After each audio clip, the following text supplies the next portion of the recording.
evening, good evening. Okay, good evening. Welcome to VBS College of Jewish Studies, where we offer university-level learning without the quizzes, sororities, and football teams. We're delighted to have you here. This year we're talking about the great debates that have shaped Jewish life over the centuries, and we've come to modernity. And tonight our topic's going to be the birth of Zionism. What shall the Jewish state be? And our guest is going to be Rabbi Chaim Seidler, who's here, but only the wise can see him. He's on his way. He got stuck in some traffic. Next week, we will gather again together, and Rabbi Farkas and I will present the two great philosophers of American Judaism, Mordechai Kaplan and Abraham Joshua Heschel, two contrary visions of what Judaism should say to modernity and where the sacred is found in modernity. And then the following week, we will summarize our conversation about the debates that have shaped Judaism, and at the very end, we'll give you a little dessert. We're going to give the very great debate of Humintash versus Latkes. And that will be our conversations for the year. We'll conclude with a little ceremony of conclusion. On March the 5th, which is Thursday, the Thursday following our last session, my new book has come out, and in a moment of shameless self-promotion, Rabbi Bradley Shavit Artson, my dear friend from the AJU, will come here, and usually I interview him. This time he's going to interview me. The book is a biography of my teacher, Rabbi Harold Schulweis, his sort of life and thought and times. And we'll talk about Rabbi Schulweis in the context of his history and what he added to the great Jewish conversation of modernity. And you're all invited, and if you'd like to buy a book, I can get it for you wholesale, right? A little cheaper than Amazon, right? And now, in addition to that, that's the immediate conversation. A couple of other things happening in the congregation so that you'll know, and we welcome all of you, whether you're a member here or not. We have no prejudice whatsoever. This coming Shabbos, which is Friday night, it's the 14th. It's, of course, Valentine's Day, so bring your beloved. And at 6:30, we have the Rimonim service, beautiful musical service. Shabbos, we'll be learning together as we do every Shabbat. Next Shabbos, next Saturday, we'll be welcoming a scholar in resident, Nechama Goldman Barash, is an instructor at the Pardes Institute of Jewish Studies, and she is one of the very few women who are allowed to make legal decisions in the world of halakha in Israel. She considers herself a rabbanit, which is an Orthodox women rabbi. Yes, you've lived long enough to see this. And she's an American woman who made Aliyah many, many years ago. She's incredibly learned. She's an old friend of Nina and mine, and she'll be spending Shabbos with us. She'll teach us in the morning in the Torah study, and then after shul, we'll have lunch, and after lunch, we'll meet back here and have a conversation with her about what it means to be a legal voice in the world of Jewish law and to be feminine, to be female. A wonderful teacher, and I think you'll enjoy that. On February 28th, I'm giving you all these dates. I hope you write them down. On February 28th, which is Friday night, 2 weeks from Shabbos, we will celebrate. He's here. See, the wise can see him. We will celebrate the anniversary, the 50th anniversary of the Soviet Jewry movement, the movement in America to free Jews from Soviet Russia. Marsha Volpert was very involved in that, as were other members of our own community. Some went to Russia to visit refuseniks. Others were responsible for organizing demonstrations and political actions here. And we'll be celebrating that. I'm sure you've seen the exhibit in the hallway as you came in. We're going to tell the story of that exhibit, of all the events in that exhibit, and how that movement changed us and how it changed world Jewry. So come that Friday night. It starts at 7:30, and we'll be doing this wonderful evening of remembering and celebrating and honoring. Those are all the announcements, unless I left anything out. So let me ask everybody to stand up, turn to the folks beside you, and say, "Damn good to see you. Thank you for coming." Let me fix the heat. Pardon me just a moment. Stay right where you are. Make yourself at home. The heat is on. One more degree. Good to see you.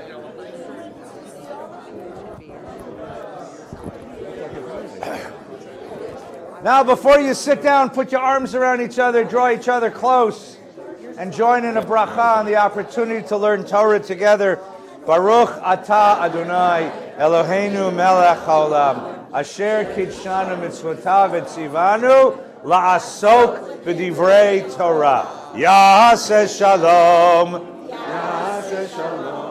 Shalom aleinu ve'al kol Yisrael. Ya'aseh shalom. Ya'aseh shalom. Shalom aleinu ve'al kol Yisrael. Ya'aseh shalom. Ya'aseh shalom. Shalom aleinu ve'al kol Yisrael. Ya'aseh shalom. Ya'aseh shalom. Shalom aleinu ve'al kol Yisrael. Ya'aseh shalom. Ya'aseh shalom. Shalom aleinu ve'al kol Yisrael. Please be seated. Can you hear him? Hi, everybody. Hello. Good to see you. Good. Can you hear? Every Pesach Seder ends with the words. Try that again. Maybe you didn't hear what I said. Every Pesach Seder ends with the words. Every Yom Kippur ends with the words. Next year in Jerusalem. Let's eat. Right. Every service we say V'techazena einenu b'shuvcha l'tzion berachamim. Let our eyes behold the return to Zion. Jews said those words for 2,000 years, but they never went back. There was always a small community living in Eretz Yisrael. There were Jews in the 5 holy cities of Jerusalem and Tzfat and Hebron and Tiberias, but we never went back. Why didn't we go back in big numbers? Why didn't we return? If we said next year in Jerusalem, why didn't we go to Jerusalem? Now, you could. People visited. Everybody visited. The Rambam visited. The Ramban visited. Rabbi Nachman is supposed to have visited. Yehuda Halevi visited and never went home. I mean, people visited, but they never. We never built. They never built a civilization. There was always a small representation there, but never a mass movement. Now, you could say, well, because life was rough in Palestine at the time. Yeah, but life was no picnic in Poland either. Why did we never go back? Because here's what happened. Because after the destruction of the temple and our exile, Jerusalem, Israel, ceased to be a place and became a dream. It ceased to be a territory. It ceased to be a place. It was a dream. And it was a dream that only God could effectuate. Yeah. Only Messiah could bring us back. Only Messiah could bring us back. And then in the late 19th century, something changed. In the late 19th century, Jews began to say, maybe we can go back. And it was under the influence of nationalist movements in Europe. The Italians formed the state of Italy out of the tiny, small Italian states. The Germans formed Germany out of the German states. It was in the rise of European nationalism, Czech nationalism, Slavic nationalism, in the rise of those nationalisms, that Jewish nationalists began to say, maybe it's time for us to gather together as a people and go back to the land of Israel. Now, 2 things that had to be answered. Number 1 was, what would you build when you got there? Would you just build a Jewish country? Would it look like Vienna, only Jewish? Would you speak Hebrew? Would you speak German? What would it look like? What would a Jewish state look like? And the second question was even deeper, which is, what problem does this solve? What problem does going back to Eretz Yisrael solve? Because that's going to determine the nature of the state that you create. And there were these debates. And frankly, here's what's interesting. I mean, we'll talk about this when we get to the end of the conversation. So many of the problems that Israel faces internally now are the result of the fact that they never answered those questions. Now, the reason they never answered those questions is history pushed much too fast and pushed us towards statehood before we could figure out exactly what the state was supposed to be and how it was supposed to function and what its core values were supposed to be. So it makes a lot of sense to go back and listen to that debate again. Those who are thinking about what the new Jewish state might look like. And tonight, our tour guide, To take us through that great debate is our dear friend, Rabbi Chaim Seidler-Feller. Rabbi Chaim Seidler-Feller is a former director of UCLA Hillel. He's an instructor at UCLA. He's an instructor at the Hartman Institute. He's an instructor pretty much any place anyone needs instruction. Tomorrow morning you're going to New York. Why in God's name are you going to New York tomorrow morning? Limud. Limud, to study. He's going to be an instructor at Limud. See, Chaim teaches everybody everywhere. He's a brilliant, brilliant teacher. I don't have to go on and on about how many things he knows because he knows just about everything. And he's brought us, we all get the packet, right? You have to read this, and there's a quiz on Tuesday, right? We're really delighted. We're going to do it all. We're delighted to have you back. Welcome back. Okay. Thank you. I'm actually here to be with my good friend and engage in a conversation. But I actually was thinking as you were introducing the subject, I had two comments. One was when you think about what we say after Passover. So some years ago, this goes back quite a while. The first year there was a Seder at Spago's. So there was a column in the New York Times about the Seder, and it described the foods that were served. I don't know if I can recollect. I know the matzah was made with shallots, and when they asked Wolfgang Puck, that's not traditional, he said, well, the tradition can be boring, and I think, what was his mother-in-law's name? Lazaroff? Yeah, so she served the gefilte fish. And all sorts of foods were served. Obviously, it was not the kosher Pesach fare, but it was delicious. There was very little in the article about the substance of the Seder, actually. I don't know how much of the Seder was actually performed or recited or engaged in any way, any conversation. And then the reporter says that as people were leaving, people were carrying doggy bags with their desserts from the meal. And the reporter overheard one man proclaiming, Lashana haba bespagos. So that's a commentary on American Jewish life. But I always thought about this problem that was raised about reciting Lashana haba b'Yerushalayim, and whether we ever really intended it to mean that we were going to go to Jerusalem, and that in fact, and that's where you went with it. But I would suggest something a little different, and that is, it turns out that on Passover and on Yom Kippur, there are rituals with which we engage, which are linked to the temple, so that when you say L'shana haba b'Yerushalayim, you actually mean that next year I'm going to return to Jerusalem at my table or in my synagogue. And that it's consistent with what you said. Jerusalem was no longer the place in Palestine or in the land of Israel. Jerusalem was a state of mind, a spiritual state of mind. And you could sort of reenact Jerusalem wherever you live. Now that's a great gift that we were given, because in some ways it's the secret of our survival, because our imaginations allowed us to transcend reality. Reality was really miserable, and yet we thought ourselves to be in Jerusalem. And on Shabbos, think about this. You sing Lecha Dodi every Friday night, right? And that's a song to the Sabbath, right? Yeah, but what's the main content of Lecha Dodi? By the third paragraph, what is it focused on? Mikdash Melech, Ir Melucha. What's Ir Melucha, the city of the monarchy? It's Jerusalem.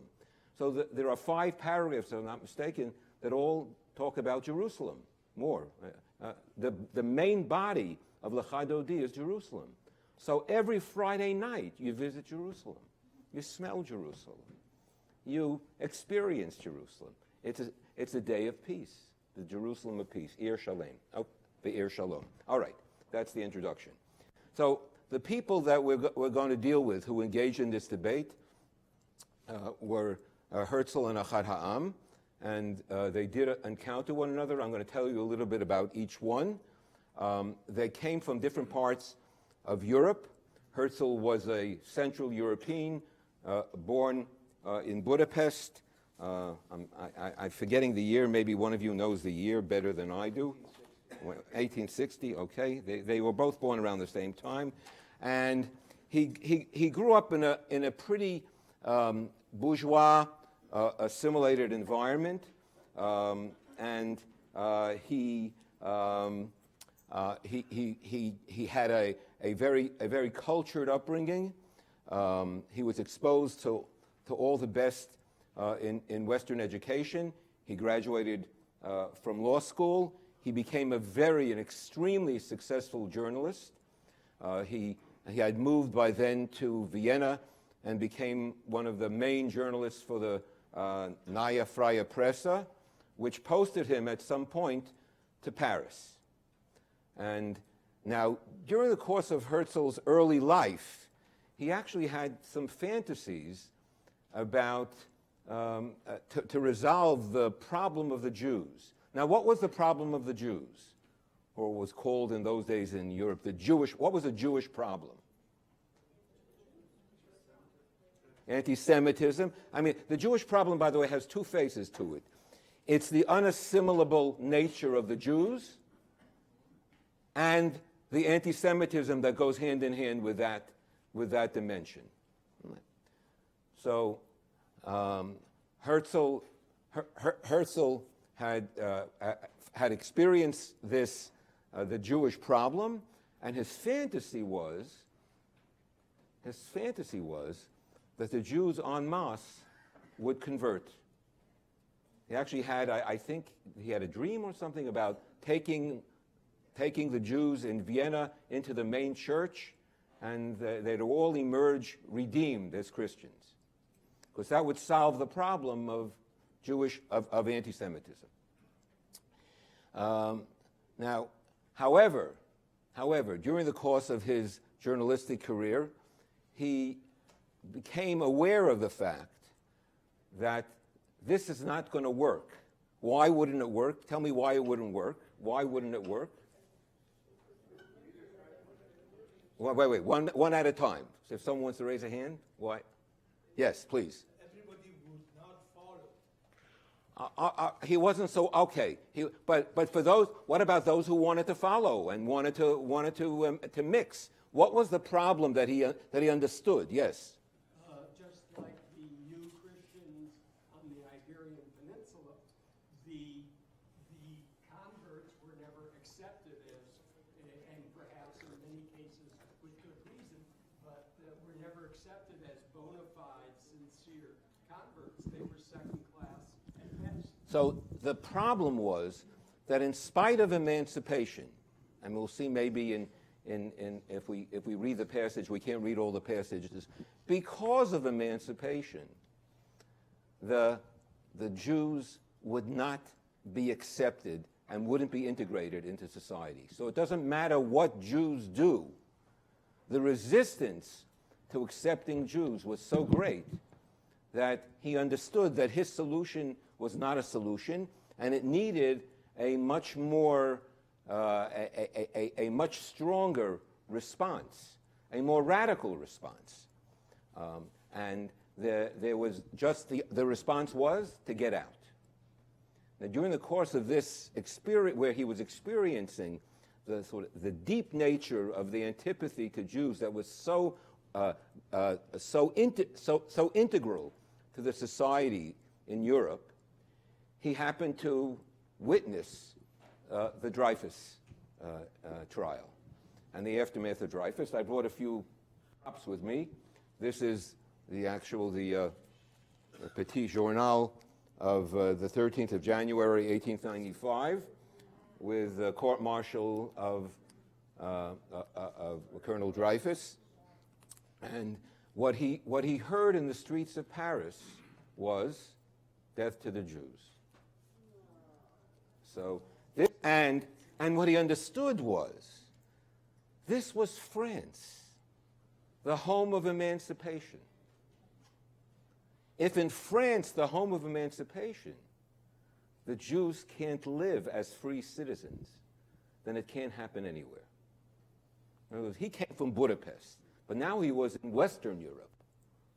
And if in sophisticated, open society, right, tolerant Western Europe, the home of the revolution, the Jews were not to be accepted, then the only solution for the Jewish people is to get out of Europe. That would resolve the problem, and they would avoid the encounter that yielded anti-Semitism. So this pushed Herzl to become a Zionist, and he wrote a treatise. The treatise reflected his plan. But before I get to that, just something about what he did. He became a diplomat. I call him a visionary diplomat. He was self-appointed as a diplomat to represent the Jewish people. He negotiated as the foreign minister, maybe, I don't know what you would call him, the chairman of the Council of great Jewish organizations. No one had appointed him, right? But he traveled the world, at least the European world, the capitals. He went to the Sultan, the Ottoman Sultan, with a plan. He tried to meet Baron Rothschild a number of times. He wanted people to sign on. Unfortunately, I have to tell you, Herzl was a great failure in his ability to convince any of the rulers or any of the great leaders to agree to his program, but he did organize or participate in the organization of the Zionist Congress, the first Zionist Congress in Basel in 1815. This is actually 1897. This is the famous picture of Herzl, although it's been superimposed on Palestine. This is the balcony of his hotel, the Three Kings Hotel in Basel, as he's looking over the Rhine, except that here he's looking over the sun rising in Palestine. This is a little poster after he passed away that was issued, I think, by the Keren Kayemet. I'm not sure. All right. So Herzl, to the extent that we can talk about Herzl's success, it was as a publicist. He understood something about the modern world, that although the Jews were not a power and could not compel any government or any leader to agree to their plan, there were new powers in the modern world, and that was public opinion and mass communication. And Herzl was a great communicator. He was a tall man. He was a good-looking man. He was charismatic. He was heroic in the way in which he represented himself. And he was a dreamer who believed in himself. He had delusions about his capacity. At first, when he was a playwright, he thought that he would rise to the top. He didn't make it as a playwright. He didn't make it in his professions, except he was a successful journalist. But I mean, he didn't make it to the top in the way in which he had imagined. But now he understood he could be the redeemer of the Jewish people. And he accepted this as his destiny. And he interacted with people on the international stage as if he were the personality who's responsible for the ultimate redemption and liberation of the Jewish people. That's part, to the extent that he was successful, it was in his ability to generate PR about himself and about Zionism. In other words, he got it out into the public domain. He made it a topic of conversation. It became an issue in public Jewish life. People were arguing about Zionism because Herzl had put it out there. So that was in many ways the measure of his great achievements. He left us with 2 books on the subject, The Jewish State, which is his program for creating the state, the dream that he had, and Alt Neuland, which is a novel The novel's name is taken. Anybody know from where the name is taken? The Altneuland? Yeah, louder. The Altneu Shul in Prague, which he knew. The old knew. So this was the Altneu Shul and the Altneu land. The land of Israel was the old land that was going to be renewed. And he was participating in this process of renewing the land. In his vision, the land of Israel that would be created would be a model of social justice. The Jews, as he promoted, as he projected, were to be seen not as a religion, as they were perceived to be in Europe, but as a people. They were a nation, and the Jews in the new nation state would participate fully in the economics of the new state, which means the Jews would have all occupations, and not limited to what had happened in Europe, that Jews had entered the bourgeois, and they were either professionals or business people. But God forbid they would do any manual labor. But in order to build a state, you need all services. And so he understood that part of the redemption of the people is that they had to normalize in this way and become open to the possibility that they would renew their engagement with agriculture in the new land. He actually imagined some sort of form of jubilee that would be celebrated in the land, because he centered the achievement of this land on a sense of justice. We'll see this in a moment, about his idealism, what his idealism was. Now, in his vision, in his plan, there would be public housing, a 7-hour workday. There would be a foundation, a funding foundation, which would be a cooperative. His economic plan was a synthesis of capitalist individualism and socialist collectivism, which he called mutualism.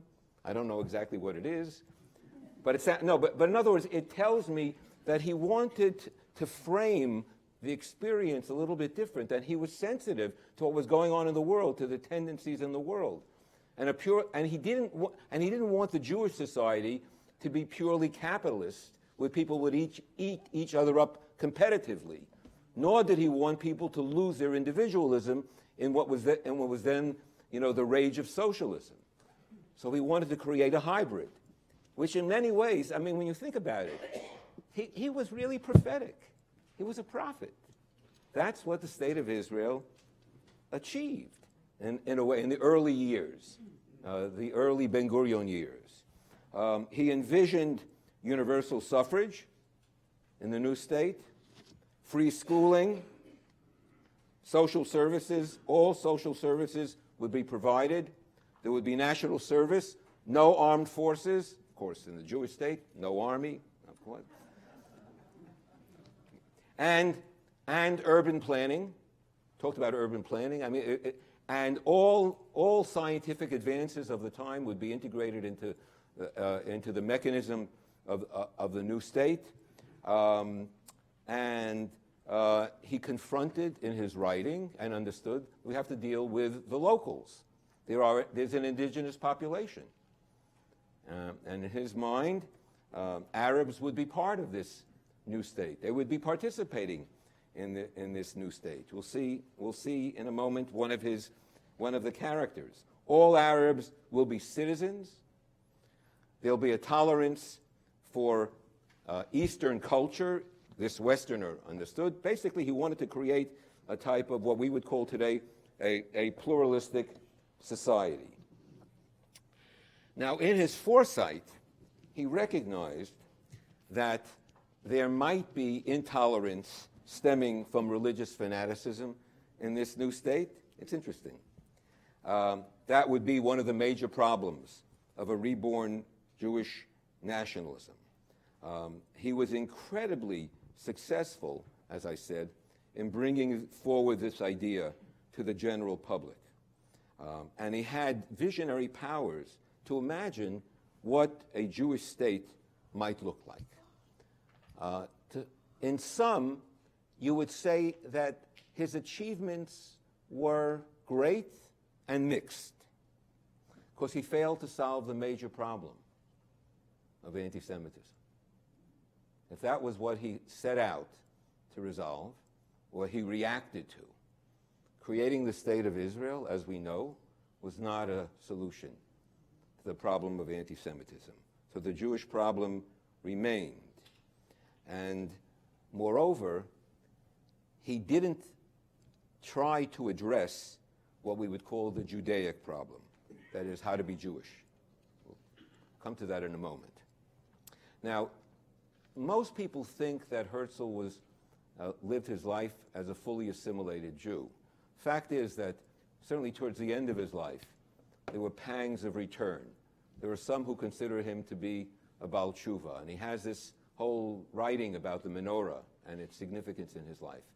He didn't know much. He was not learned Judaically, but certainly this engagement with this Zionist project had an impact on him in terms of his own movement towards Judaism. However, as I said, he didn't even try to address the problem of what Judaism would look like in the new state. In fact, and we'll see this. I was going to try to do this in the sources, but I mean we may not be able to read all the sources, obviously. In fact, he envisioned the language of the new state to be most probably German, as Eddie said. He imagined that people would speak in their national languages. That's a major move on his part that gives us a clue as to where he was headed and what he wanted to create.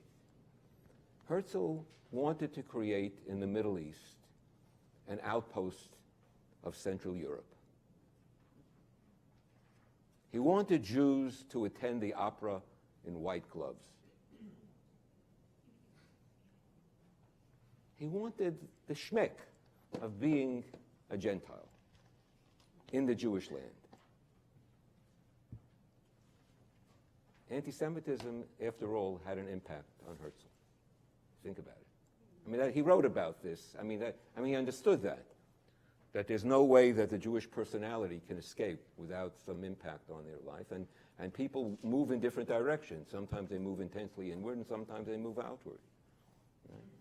And he admired, and remember, he was a Western or a Central European Jew who didn't have didn't have much of a Jewish education. He had a very, very limited Jewish education. So his commitments were minimal in this way towards the tradition. And he came to redeem the Jews from without. He was a redeemer from without, in a way. And to the extent that he accomplished what he did, to me, it's an amazing story. And of course, we see him as a prophet because he predicted. But whatever, if he did, he did say, if you will it, it is not a dream, or it's not a legend. Although at the end of his book, he became a little bit more, how should I say, measured in his determination that you can turn every dream into fulfillment. Okay.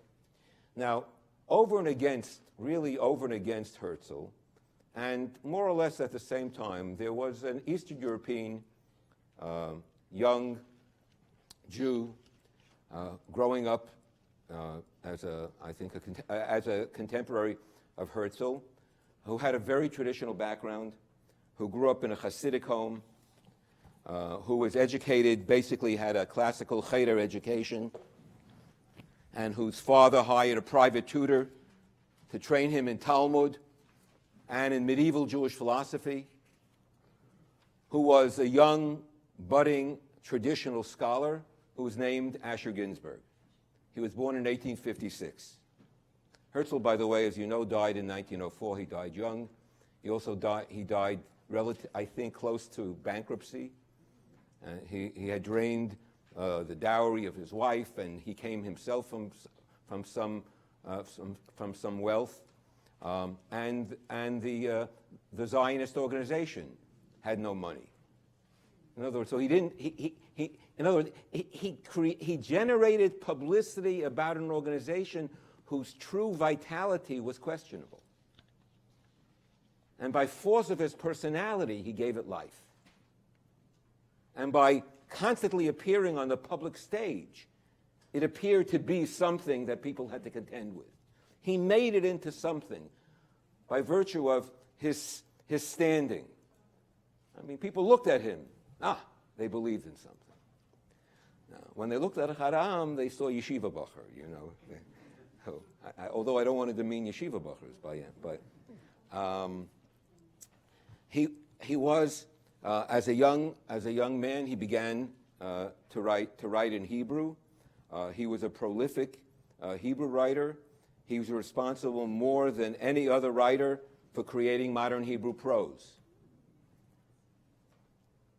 Although he and Bialik, who was sort of his friend and student, his project was to emancipate Hebrew from the stilted Hebrew, biblical Hebrew of the Enlightenment, the Hebrew Enlightenment. But he was East European. So think about this. You have a Western European, more or less some assimilated background, Zionist, and an East European, intensely immersed Jew, who realizes that in this encounter with modernity, after he studied modern philosophy, he knew modern science, he realized the tradition can no longer sustain itself in the wake of this onslaught of enlightenment and sophisticated knowledge, and that Judaism itself required a renewal if it was going to be sustained and be able to continue to contribute creatively as it had done for centuries. What scared him is the possibility of the demise of a tradition that had been so rich and so significant and still had something to say and to teach. So whereas Herzl wanted to redeem the Jewish people, Achad Ha'am wanted to redeem Judaism and Jewish culture. Now, when he began to write, he took on this pen name, Achad Ha'am, which means one of the people, which suggests to most people that he was, what would it suggest to you? Modest, exactly what he wanted you to think. Exactly what he wanted. But Achad Ha'am was a we say in Yiddish, a kliger yid. He was a smart guy. He knew the Rashi on Breshit, where Avimelech tells Yitzchak, after he almost slept with Rivka, that maybe that Kimat Shachav, I think forget the words, et Ishtecha Achad Ha'am. Achad Ha'am almost slept with your wife, something like that. So Achad Ha'am means, as Rashi says, Miyuchad Ba'am, the unique individual. So Achad Ha'am was both the humble writer, sort of the self-declared humble writer, and the self-declared redeemer, self-declared most important and significant, unique individual. And he had a quirky personality. He did try to create, as distinct from Herzl, who was a public figure, Achad Ha'am tried to create a private society. He moved to Odessa in 1884, I think, because Odessa was the center of Eastern Enlightenment. Bialik went to Odessa. The writers were in Odessa. Right? Peretz was in Odessa, if I'm not mistaken. And was Peretz there? Or Mendel? No, Mendele was in Odessa. Bialik was there. Yeah, for sure, Bialik was there. Yeah, and so where was I? Excuse me? Yeah, all right. So, but he tried to create a secret society, which was called B'nai Moshe, and they were going to be inducted in this mode of renewal. They were going to be the core group that was going to bring about the achievement of the renewal of Judaism. Now, because he wanted to renew Judaism, so his approach was critical, a critical approach, because he was critical of what at that time existed as the nature of Judaism. And you could imagine that people were not so well disposed to Achad Ha'am. He also took umbrage at Herzl's effort to focus all attention on creating a national home, a state, because he felt if you don't have content, then what's the state going to be all about? If you don't know how to be Jewish, so what type of state will you create? So he engaged the Zionist movement from a critical perspective. But he had an agenda, and the agenda was to promote the renewal of the Hebrew language, the re-engagement with Jewish culture and Hebrew writing in a creative way, and the renewal of Jewish ethics, because he was a moralist. He was very influenced by Maimonides' writings, and throughout his life, he would study the Rambam. I call him the agnostic rabbi. On Shabbos, he and his friends would sit around smoking and learning Gemara. They were committed Jews. I mean, in some ways they were also, acting out, but they also understood that in order to sustain Jewish life, we have this wisdom that we have to carry with us, and that we have a gift, because this wisdom is what we have contributed uniquely to civilization. Nationalism is not something that we uniquely contributed to civilization. That was part of Achad Ha'am's critique of Herzl. The goal that you're pursuing is the goal of being like all other nations. But if the goal is to redeem the Jewish people, then they have to be Jewish in order to redeem the Jewish people. So the argument between the two of them, the debate between the two of them, is, I think, a very rich debate. Just as another point of attention, he was involved in the 1880s in an East European Zionist movement called Chovevei Tzion, the Lovers of Zion. I think he was also an officer of Chovevei Tzion, and then he became a critic of Chovevei Tzion, because that was his character. When he went to Palestine in 1891, we will read this source.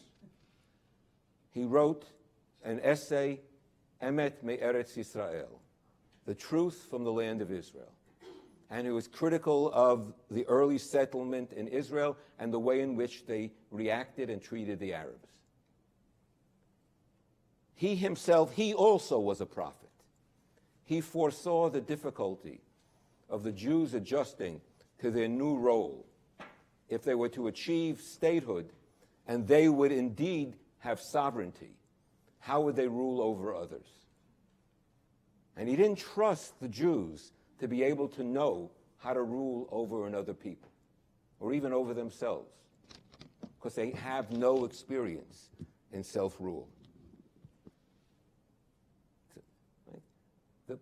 The point is, I think, as you heard before, the argument that they waged between them is an argument that we carry on today. And the questions that they raised are still questions that we're asking. I don't think it's so much a matter of failure. I think those questions are ongoing. We're not going to find a solution to these questions. They're not easily resolvable, and the fact is that there are elements of truth in both. If it was left up to Achad Ha'am, we wouldn't have a state today. If it was left up to Herzl, I don't know if we would have a living Jewish tradition in the state. Right? So we need both. We need both. As much, and Ahad Ha'am himself wrote an essay. I brought you a little text from the essay on the flesh and the spirit. That's who the Jewish people are. We were never totally devoted to our material survival, nor were we completely committed in a spiritual mode. In fact, we made an argument, which is, I think, a distinctly Jewish argument, that spirituality is to be achieved in a material way. What's the proof of that? You experience it every week. Shabbos is the greatest proof of our claim, that spirituality is a material experience, not an otherworldly experience. There's only one day a year we are otherworldly, right? In Judaism. It's very interesting. Judaism not interested in otherworldliness. So this tension between our peoplehood and the Jewishness of our peoplehood is something that's built into who we are. And Herzl and Ahad Ha'am were two sides of the same coin who actually needed one another. They complemented one another in their debates and in their argument. And we are the heirs to their tradition. We have to sort of sit around and thank them both for what they've given us. They met. Yes, they did meet. Tell us how they met. And I don't know the story. May you tell them. In 1897. They met at the Zionist Congress. That's right. Herzl convenes the first Zionist Congress. Understand what that was. It's the first time the entire Jewish people sat down in a meeting for 1,800 years. Right? There were always meetings, but, Sfardim, Ashkenazim, Hasidim, Misnagdim, but there was never a meeting for the Jewish people. Herzl convenes a meeting of the whole Jewish people. Now, the truth is, the whole Jewish people didn't show up. 208 delegates showed up, most Eastern European men. 1,500 reporters showed up. Because Herzl, as Chaim said, Herzl, as a newspaper man, understood how to create an image, and that the creation of the image is in many ways more important than the creation of a reality. You can quote me on that as you listen to the news about the New Hampshire primary, right? We'll get to that. But so 1,500 reporters show up, 208 delegates, and among the 208 delegates, Herzl is speaking from the rostrum, and Ahad Ha'am is sitting in the back row grumbling, because he's a curmudgeon, right? And Herzl is speaking these beautiful words in German about the creation of a Jewish state, which will save the Jewish people from hatred. And Ahad Ha'am is in the back scribbling in his notebook in Hebrew about how the state that Herzl's going to create is going to be a state of the Jews, but not a Jewish state. A place where Jews happen to live. Beverly Hills, right? Someone told me that Calabasas has a Jewish majority. So no one would think of Calabasas as a Jewish city, but it happens to have more Jews than non-Jews. Just count the number of Christmas lights in December. So Ahad Ha'am said, I want something more than just a place where Jews live. I want a state which really breathes Jewishness. But then what's Jewishness? That's what he was writing. So that's where they met. Right. Well, all right. I thought there was some encounter that you were going to describe. But They met must have had an encounter in the men's room.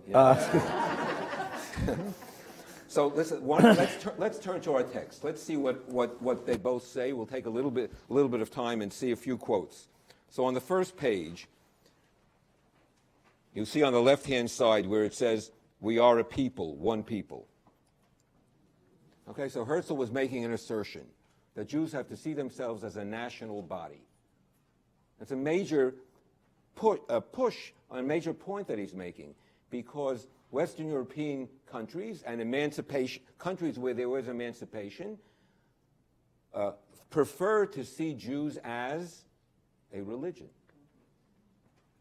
Frenchmen of the Mosaic persuasion. Right? That was the definition that was imposed upon Jews by the emancipation. Herzl's great insight is that the very emancipation that freed the Jews is also the emancipation that yielded the resentment of the Jews. Because by virtue of the emancipation, a number of things happened. Jews entered society, and they were looked upon as competitors with others and resented as the newcomers, the parvenu who came into society from the outside, who are undermining our dominance. But what's more is the Jews were resented because emancipation gave them freedom. Yet these Jews are so stubborn. They don't want freedom. They want to continue to see themselves as a separate group. We're telling them that they should become part of us. And they say no, they're part of a people. And Herzl says, yes, but then when we tried to be part of them, they rejected us anyway. That's the underside, the underbelly of this very exercise in emancipation. So let's see this one paragraph after this assertion. We are a people, one people. We have tried everywhere, in all honesty, to assimilate into the communities around us while preserving the faith of our fathers. We are not allowed to. We are faithful and often even over-enthusiastic patriots. Right? Good description. In vain. You know, Jews were more German than the Germans. You should read, Amos Elon's The Pity of It All. It really describe to you what it was like. We make the same sacrifices in life and limb as our countrymen in vain. We do our utmost to further the reputation of our home countries in the fields of arts and science in vain. We toil to increase the wealth of our lands with our commerce and trade in vain. In our home countries where we have been living for centuries, we are decried as foreign, often by those whose forebears were not even living there when our forebears were already being persecuted. It is the majority which decides who is an alien in the land. It is a question of power, like all relations between peoples. By saying this as a single individual without a mandate, I do not put any of our acquired rights on the line. Given the present state of the world, might will have precedence over right in the foreseeable future. Therefore, we are good patriots everywhere in vain, just like the Huguenots, who were forced to go elsewhere. So we try to assimilate, and nevertheless, we are rejected.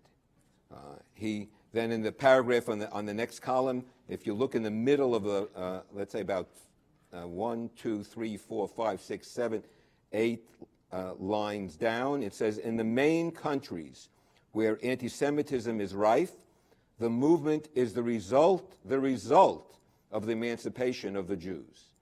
I mean, his analysis is acute in his ability to pinpoint the emancipation as the reason for the sustained anti-Semitism. When the civilized peoples realized the inhumanity of our special legal status and set us free, this liberation came too late. In our traditional regions, we were no longer capable of being emancipated. In a peculiar way, we have made ourselves into a middle class in the ghetto, and we were coming out as listen to this, a fear-inspiring competitor for the middle class. Okay? So Herzl concluded, there's no way out of this trap. On the bottom of the page, I just brought you a selection of what he says about language. Why don't you turn the page? So we'll see a few more selections. I wanted you to see how Herzl's some aspects of his utopian novel, the Alt Neuland. All right. So in the middle, towards the bottom of the page, you have a section where he talks about the anti-Semitism in Europe that we experience. Here, I'll actually read you. You can see that the persecutions. Can you see that paragraph? Right. The persecutions were social and economic. Jewish merchants were boycotted. Jewish working men starved out. This is a description being given by one of the characters as to why he moved to Palestine. Herzl writes a novel. One of the main Jewish characters, a man named David Litvak. David Litvak is David Litvak, basically, right? He's a Litvak, and he's also, Herzl had a friend whose name was David Wolfson, an acolyte. David Wolfson, so he's that character who's his follower, right?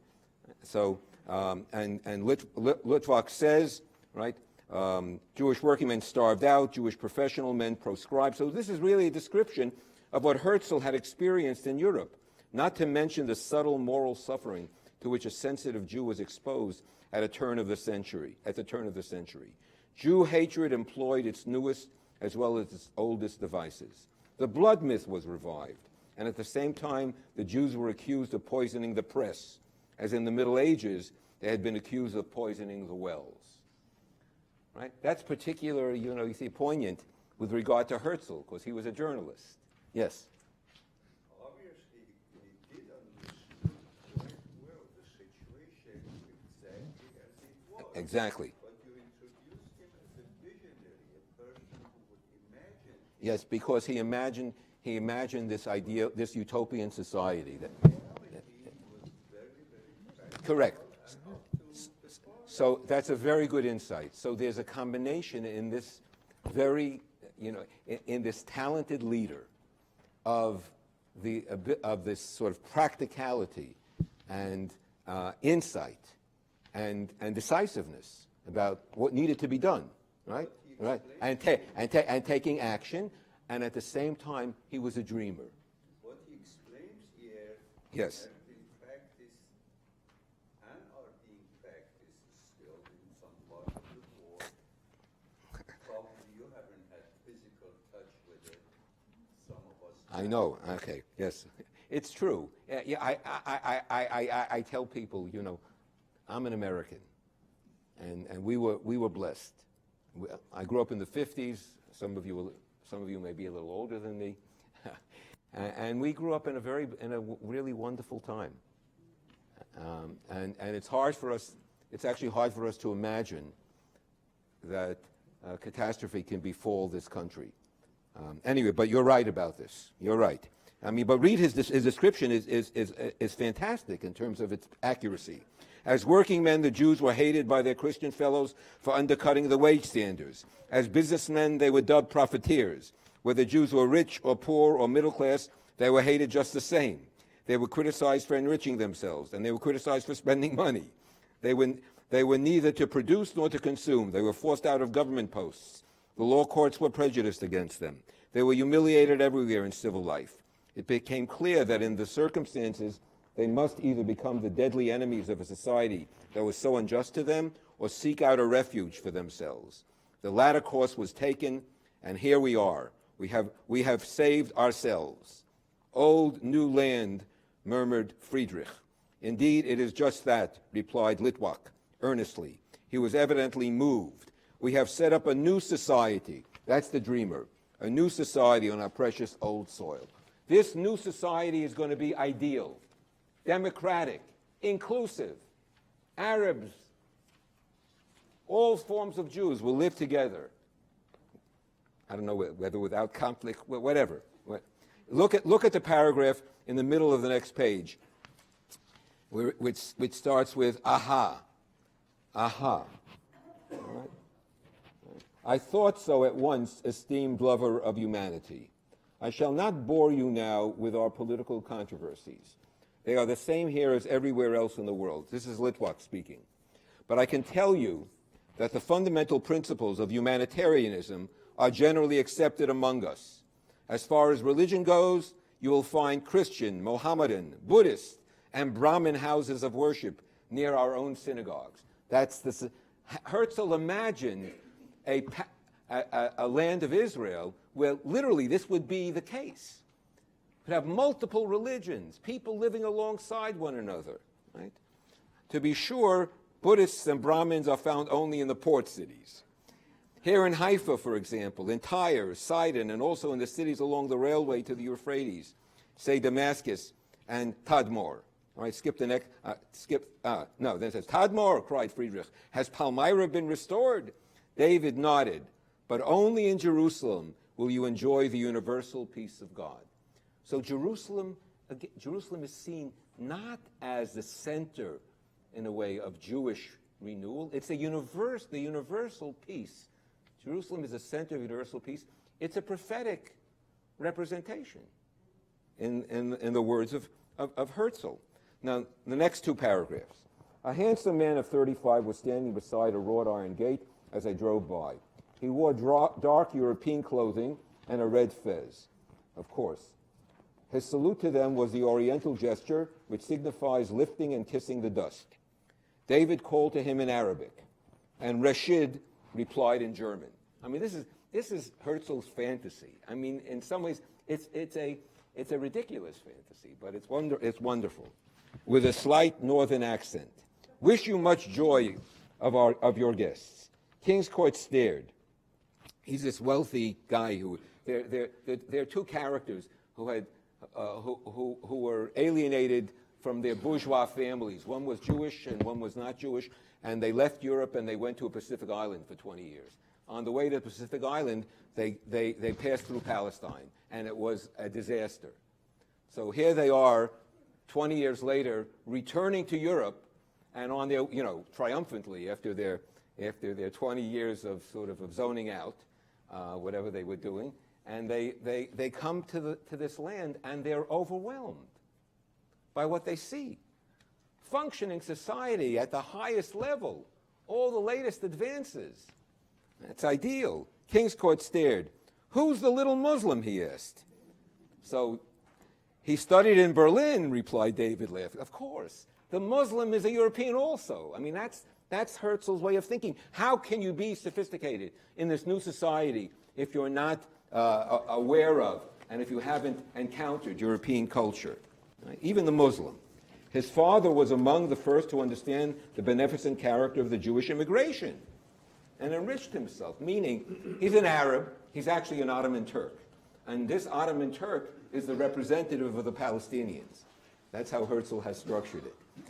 But how he understands the Arab acceptance of the Jews and the integration of the Arab is sort of this Zionist fantasy. We're going to come there, we're going to bring all these advances, they're going to benefit economically, and they're going to love us. And that's exactly what Herzl. Herzl. When you hear, I just wanted to say something. That when you hear people who accuse Zionism of being colonialist, I don't know whether they read Herzl, but at least you have to say to yourself. I mean, I don't like to hear that. I fight against it. Right? It's not nice. It's an anti-Zionist attack. On the other hand, no, we have to be honest. Mao America.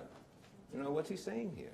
We're going to bring our sort of colonialist ways and colonize the East, and the Eastern primitives are going to come. It's noblesse oblige. They're going to come along with us, right? I think I would add one thing. So you want to correct me? No. On the contrary, I want to just point one thing out.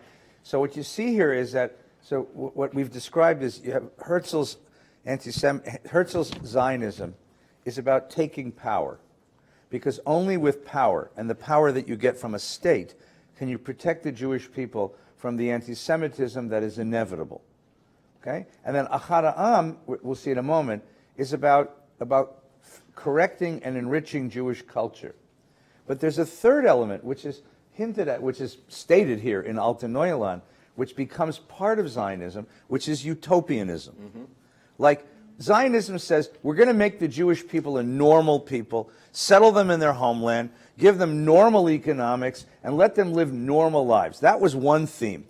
But on top of that was this other theme that, no, we're Jews, right? We have this messianic idea. If you're going to build a Jewish state, it has to be perfect.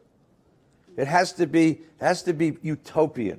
And that's the theme you hear within Zionists, within Jewish conversations about how it's never good enough, right? Like, we have an army, and the army tries to be moral.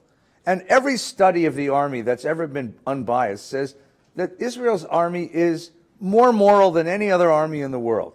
But for Jews, that's not enough, because it has to be, like, ultimately moral, right? And that's what you hear in Alta Neuland is this need. It's not enough to have a Jewish state. The Jewish state has to be perfect, right? It has to be a place where everybody gets along. It has to be a place where there's a whole description of the monorail system. Yeah. It's like Disneyland. Monorail. No, there's a whole thing about the monorail, and it has to be, it's Disneyland, And this exists in our Zionism, But this utopian strain. I want to add to that, because what really where if you take this utopianism, this utopian messianism seriously, he sees this state as not only redeeming the Jews but redeeming the world. Yeah. This is going to be the model state for all states will be modeled after this nation state. Isn't it doing now? What? Excuse me? Isn't it not doing now? Well, we'd like it to be doing it now. You think it's doing that now? I don't know. All right, let's stop. Anyway, We're going to take a break, but you want to do a Chada'am before we take a break? Or you want to do a Chada'am after the break? Well, I just want to finish Herzl. I'm not done with finish Herzl. One second. Okay. Sorry. I want to finish Herzl. Okay. So the next paragraph, by the way, so part of this renewal in this new society, you look in the middle of the paragraph, you'll all smile. We are merely a society of citizens. We content ourselves with making our young people physically fit. We develop their bodies as well as their minds. Right? He has to redeem the Jewish physique. Right? We find athletic and rifle clubs sufficient for this purpose, even as they were thought sufficient in Switzerland. Right? Israel is going to be the new Switzerland in this way. We also have competitive games, cricket, football, rowing, like the English. We took tried and tested things and tested them all over again. Jewish children, you can hear this, right? Jewish children used to be pale, weak, and timid, like a Chada'am. Now look at them. The explanation of this miracle is the simplest in the world. We took our children out of damp cellars and hovels and brought them into the sunlight. Okay? So now, the last thing, turn the page, the last Herzl passage, since we talk about messianism. So this is a little bit with my interpretive gloss. When they got to Jerusalem, they go to the site of the Temple Mount. And on the Temple Mount, there's a description. They reach in other words, they're traveling. These two guys are now traveling with Litwak, whom they had encountered 20 years before, actually. They actually helped him then. They saved him then. So now he's taking them on a tour. So they get to Jerusalem. They have a Passover Seder. I mean, there's a full description of their experience. They reached the temple. The times had fulfilled themselves, and it was rebuilt. Wow. Where? I don't know. I mean, I don't know if he figured out where it was going to be rebuilt. There was something there. Once more, it had been erected with great quadrangular blocks of stone hewn from nearby quarries and hardened by the action of the atmosphere. Once more, the pillars of bronze stood before the holy place of Israel. The left pillar was called Boaz, and the name of the right pillar was called Yachin. In the forecourt was a mighty bronze altar with an enormous basin called the Brazen Sea, as in the olden days when Solomon was king in Israel, and when Theodor Herzl was the Messiah. Theodor Herzl had a messianic complex. He saw himself as the grand redeemer, as the builder, as the father of this new society, which would be the new society that would allow him to achieve his early goal, which is to have an impact on humanity, because he had a larger goal, which he could never achieve as a Jew in Europe. He never was able to achieve his goal. But through the creation of the Jewish state, through that mechanism, he could then be the gallant redeemer of the world itself. All right, having a little break. We'll see what Chaim. So he sends this back to his editors in Vienna, and they write him back and say, there is a psychiatrist named Max Nordau, and we're paying for your first 5 sessions. Max Nordau was a student of Freud, and he was a great psychiatrist. And Herzl goes to sit on Nordau's couch and talk about his mother and about his Zionist dreams, because literally his editors thought he was insane. You understand that in 1895, when he writes this, the idea of the Jewish people gathering together, building a country in the wasteland of Palestine was insane. He was the Jewish Jules Verne. And they said, you might as well build it on the surface of the moon. That's how Unlikely it is. So Nordau listens to him, and in the middle of their third session, Nordau becomes his Nordau disciple. says, Dr. Herzl, sit up. You're not sick. We have to work on this together. And Nordau becomes his disciple. But you have to understand how European Jews heard this. They heard it as insanity. And the idea that Herzl took this insane idea that the Jewish people could raise themselves up out of the dust and create a country, and he said, you can do it. And he insisted on it, and insisted on it, and insisted on it to such an extent that we began to believe it, and when we began to believe it, that's when something can really happen. And that's why he's considered the father of modern Israel. Now, the other guy, Aharaam, is going to have an equally decisive effect, but in a very different way, in the terms of what the culture of that country is. And we'll come back and hear him in a few minutes. But first, there's some coffee and cookies waiting for you in the hallway. Okay? Professor, how could he be redeemed from Israel if he was willing for everybody to not be Jewish anymore? Well, he didn't see it that way. He saw the fact. I mean, he didn't think of it as not being Jewish. I'm saying that they're not being Jewish. I mean, it's just that there was no in his program. There was little content to what the nature of that Jewish society, the Judaism of that society would be. It would be all you hear from him are the superficial forms that he knew from his home. Nothing that was more substantive. So there was nowhere in his whole representation you have any idea that Jews are studying, that Jews are willing for them to be converted. Initially, before he came to realize that they won't accept us anyway. That, in other words, he was in many ways an assimilationist, But wouldn't and it he have been created. all right with him if they had accepted us and we would have stopped being Jewish? And that time in his life, yes. Really? Yeah. Fascinating. But even the project. The German Jews consider themselves to be first German. Yeah. And the project itself, to say it more precisely, he created a state of Israel for the Jews to be one of the nations. Yes. Right? That was what it is. Thank You're you. right. I'm going to say that when we start. Yes. מתי התחלת ב-UCLA? באיזו שנה? סליחה? מתי? אני? באיזו שנה? לא, אני עדיין נמצא שם. אני התחלתי ב-75. אז אני... אתה זוכר אותי? איך קוראים לך? איילה אריאל. איילה אריאל, אני אצטרך להגיד, אני לא... זוכרת אותך הפנים... בלי שערות שיבה. לא, הפנים שלך, אני אני... התחלתי ב-72. אבל את סיימת. דוקטור לסלאו. לא, Yes. אני עבדתי שם. דוקטור לזלאו. דוקטור לסלאו היה עוד בחיים, ז"ל. כן. אני עבדתי תחת יונה צבר. הוא חולה עכשיו. דיווידסון. דיווידסון. אני מכיר, כן, גם אתה דיווידסון. זוכר את סייגרט? Yes, of course. סייגרט, הוא היה בקומיטי שלי. כן.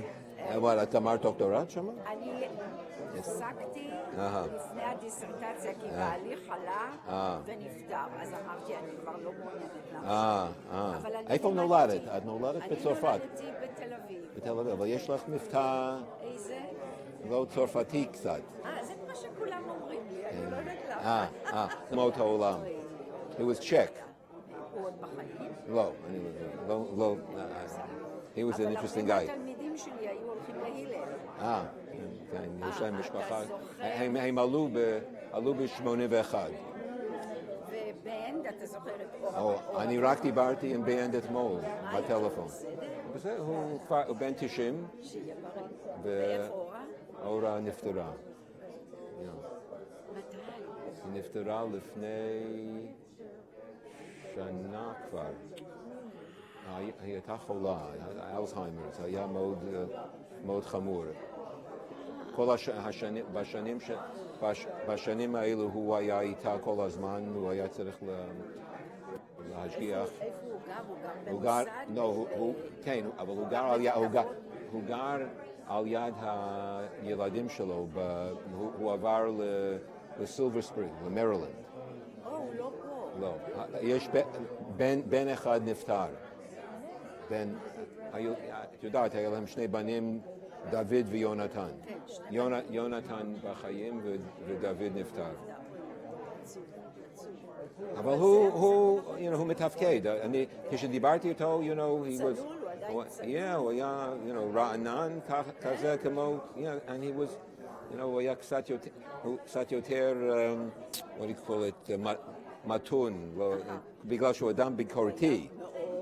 אבל הוא עכשיו לא... טוב, לעת זקנה, זה מה שקורה לאנשים. לא, גם כן מה שקרה לאורה, הוא היה אתה יודע שכשהוא היה יותר צעיר, ואני עבדתי שם, אז הוא קרא לי פעם אחת לבוא אליו, וביקש ממני שאני אבוא לדווח לו מה קורה בחוג לעברית. אני הערכתי שמשהו שם לא טוב. התרחקתי. אני עבדתי רק חלקית, אז ככה הרגשתי מחויבות לענות לו, אבל זה מעניין, וואו.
biting critique by Ahad Ha'am, but he addresses Herzl's fantasy directly.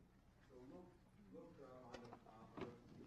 the page where we left off, where it says Ahad Ha'am al Moran. So down towards the bottom, where there's 3 dots, and since that all that, okay?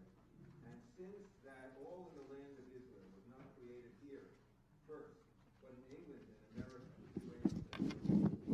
right? Because to Herzl, all that was good came from Europe, and the Jews were better than anyone else because the country only had its own creative product, whereas the Jews came from all the countries.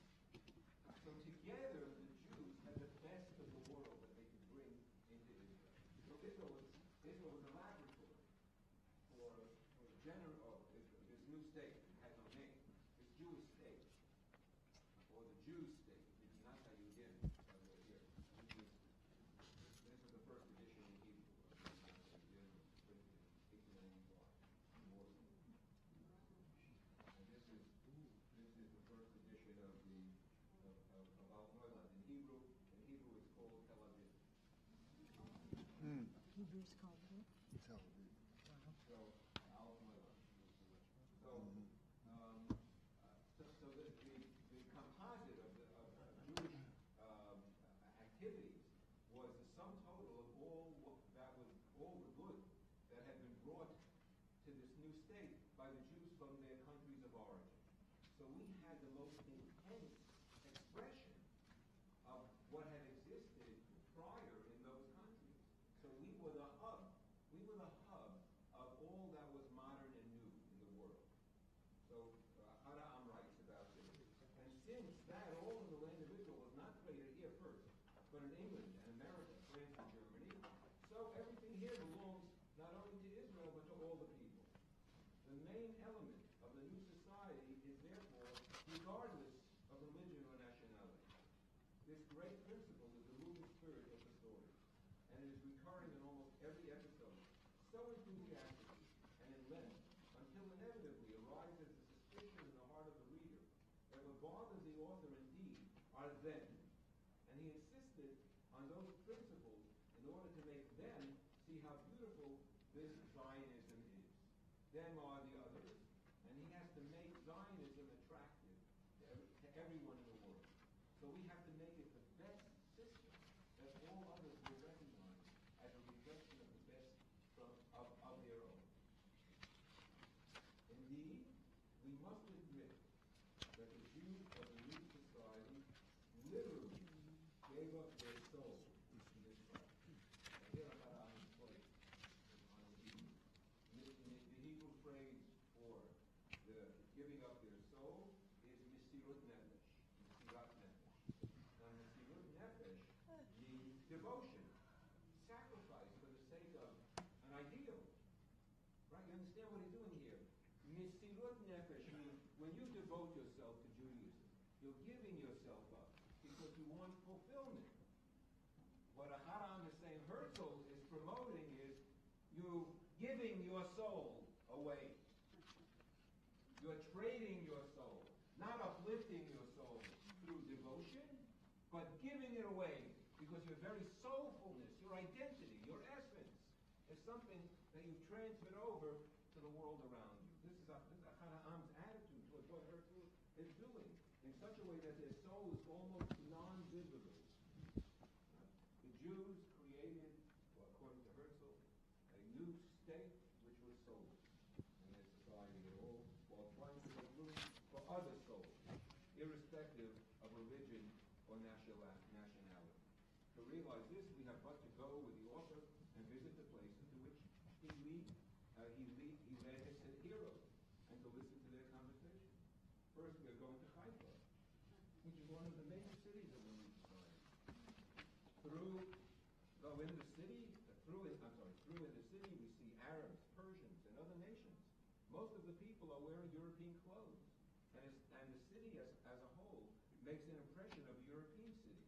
Soon we meet Rashid Bey, a Turk, who is also a member of the new society, and a loyal friend of David Litwak, one of the heads of the society, now going with us to bring us into his house. The Turkish blessing of David is meant by a German,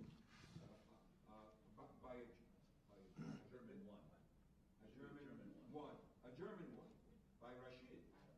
By a German one. It seems that German is the language of David in Haifa, as it was also once in his hometown Vienna.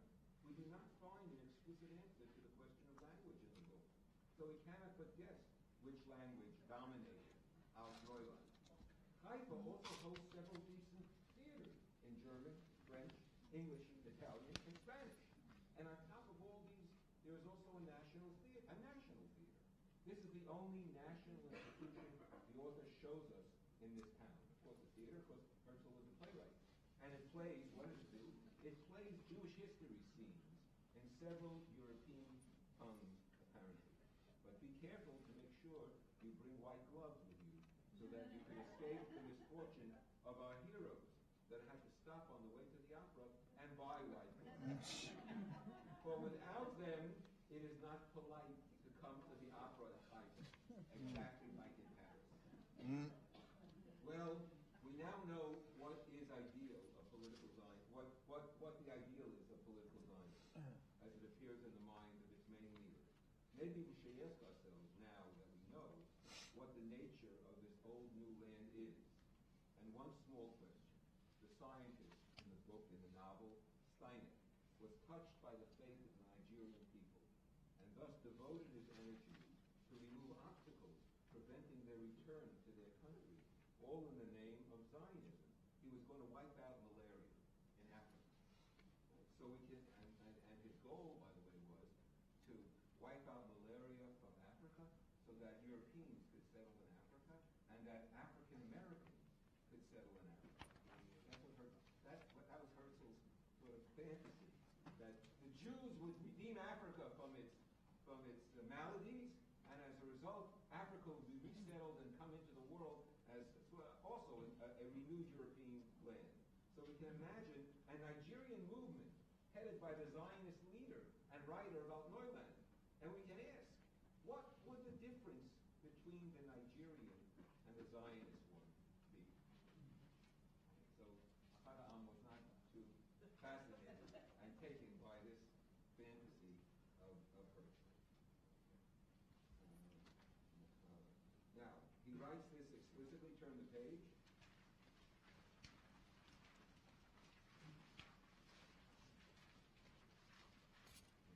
On the top of the page.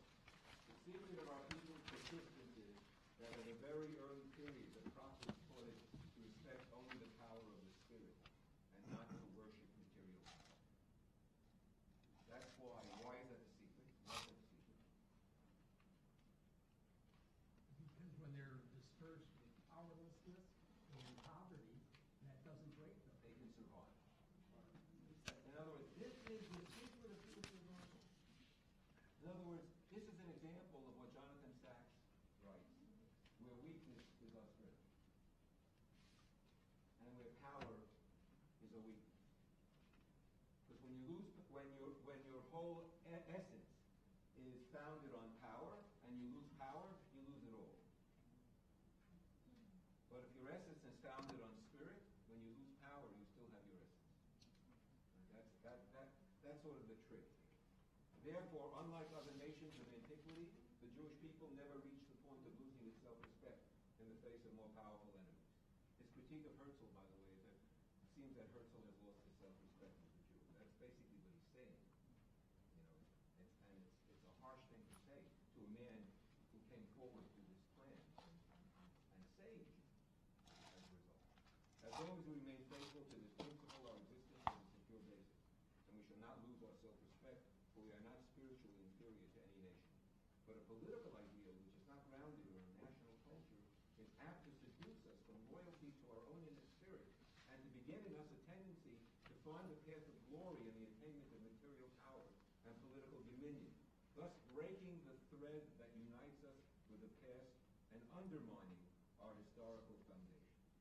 Now you understand why Chaim is problematic. He challenges us today. And he challenges the nature of how we conceive of being Jewish and how we relate to Israel. Yes?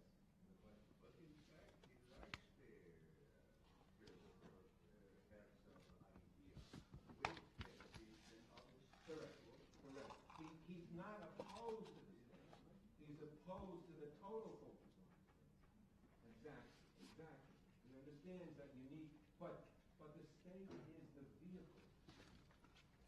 It's not the ultimate. It's not the ultimate. The state delivers. It's a delivery system, right? But you have to prepare the content, right, that's going to be delivered by the mechanism. Okay. So our own in the spirit to begin to tend to that. Needless to say, if the political ideal is not attained, it will have disastrous consequences. You're right. But if it is attained under present conditions, Judaism will be in great danger. Right. Judaism, Herzl's plan without the content will endanger Judaism. Therefore, we can't rush to build a state. We have to concentrate first on renewing Judaism so that we'll have the means of then moving on. But this formula did not get many followers. It has its own idealism, its own sort of redemptive dimension. Yes, it's part of the conflict, exactly. History teaches us that in the days of the Herodian house, Palestine was indeed a Jewish state. But the national culture was despised and persecuted because of Hellenization. Jews were assimilated. Such a Jewish state, and Jews respected Greek culture. Such a Jewish state would spell death and utter degradation for our people. Our existence in such terms as a sovereign state would not add a glorious chapter to our national history. Would it not be better for an ancient people, which it was once a beacon to the world, to disappear than to end by reaching such a goal as this? Wow. I wanted to say that. Okay? Chibat Zion, now the conclusion. Chibat Zion, right, which is his movement, the lovers of Zion, the cultural movement, no less than Zionism, the political movement, wants a Jewish state and believes in the possibility of the establishment of a Jewish state in the future. But while Zionism looks to the Jewish state to furnish a remedy for poverty and to provide complete tranquility and national glory, right, which it won't do anyway, Chibat Zion knows that our state will not give us these things until universal righteousness is enthroned and holds sway over nations and states. When will we live in tranquility? When? When the whole world, when the Messiah comes at the end of days. There's no tranquility, Mr. Herzl. You have, grandiose visions and illusions. That's not where it's at, your fantasy. Right? Zionism, therefore, begins its work. It looks to a Jewish state to provide only a secure refuge for Judaism and a cultural bond to unite our nation. Zionism, therefore, begins its work with political propaganda. Chibat Zion begins with national culture, because only through the national culture and for its sake can a Jewish state be established in such a way as to correspond with the will and the needs of the Jewish people. It says more or less the same thing. Chaim, stop a second. Yes. What's national culture? Okay. What does he mean by that? So he means by a national culture, first and foremost, the revival of the Hebrew language. You can't have a national culture without a national language, and that's a primary critique of Herzl. He has no language suggestion at all. No, right? And on the basis of language, then there'll be a literature, there'll be a theater. All those things that Herzl valued will emerge from within a Jewish context. There'll be a Jewish university. Achad Ha'am was alive to see the dedication of the Hebrew University. I didn't mention that in 1922, I think in 1893, he moved to London. He worked for Vysotsky. His family had trouble. He also came from a well-to-do family, but then he had financial problems, and he wound up as some sort of clerk for Vysotsky, and he used that as an opportunity to do a lot of writing. He had edited a Hebrew journal, the early Hebrew journal Hashiloach, which published Hebrew poets. And then only in 1922 did he move to Israel, and he died in 1927. But when Achad Ha'am went to sleep every afternoon in his home, I forget which street, maybe on Rehov Achad Ha'am in Tel Aviv, then the street was closed for the hour that he slept. Right? It was a national hour of rest. Now, I mention it only to give you a sense of how in the early state of Israel, there was a sense of reverence for cultural heroes. Herzl projected himself as a hero, as a national hero. He was a charismatic, physical gibor, in a way. And he had that physique, the physique and the self-presentation. Right? But the Jewish people renewed in the burgeoning culture of Israel, they saw their heroes as the people who revived their capacity to create. So Achad Ha'am, I have a poster for the funeral of Bialik, 1934, in Tel Aviv. The entire city of Tel Aviv closed. And the poster has an hour-by-hour schedule. At 2 o'clock in the afternoon, all restaurants have to be closed. No traffic in the city, right? There's not to be any noise. I mean, it's fantastic when you think about it. They were the people who were building the state. So that's the national culture. The national culture is going to be the way in which we transact daily life in a new mode, in a Hebrew mode. So here's an interesting, just stop for a minute and take this in, because it suggests an interesting paradox. And I don't mean to be accusatory, God forbid, but American Jews are absolutely taken with Israel. Like, you know, like I like to say, you can stand up in any synagogue and deny the existence of God and nothing will happen to you. But if you stand up and deny the existence of the state of Israel, they'll kill you before you reach the entrance, right? I mean, we are Verbrennt Zionists. We contribute money. We look in the newspaper for problems. We write letters to the editor. We are so supportive of Israel. We don't speak Hebrew. We're the first Jewish. So I think about this. We don't. That doesn't have a language. But even though, I mean, you would imagine that a community like ours, which is so committed to Israel, that it would be an imperative for every one of us to be able to read a newspaper in the language of the country we're so in love with. We don't speak Hebrew. Most of us, and I'll include myself, could not tell you what any one of the top 10 songs are in Israel today. We don't listen to the music. If you listen to music like me, you listen to old stuff, to David Broza, you know. You listen to old stuff, right? You know Hava Nagila and Senna. You probably don't know what Senna means, which is probably better. But Yishai Ribo, that's the guy you have to hear. But this is so that's what Achad Ha'am is asking us to do is not just to encounter the political Israel, not just to be, in love with the army, which is sweet, that's fine, but also to encounter the culture, because there's a culture to that land, and it's an extension of Jewish culture. Now it's an indigenous Jewish culture. I mean, one of the great things we've done is we all watch Shtisel, right?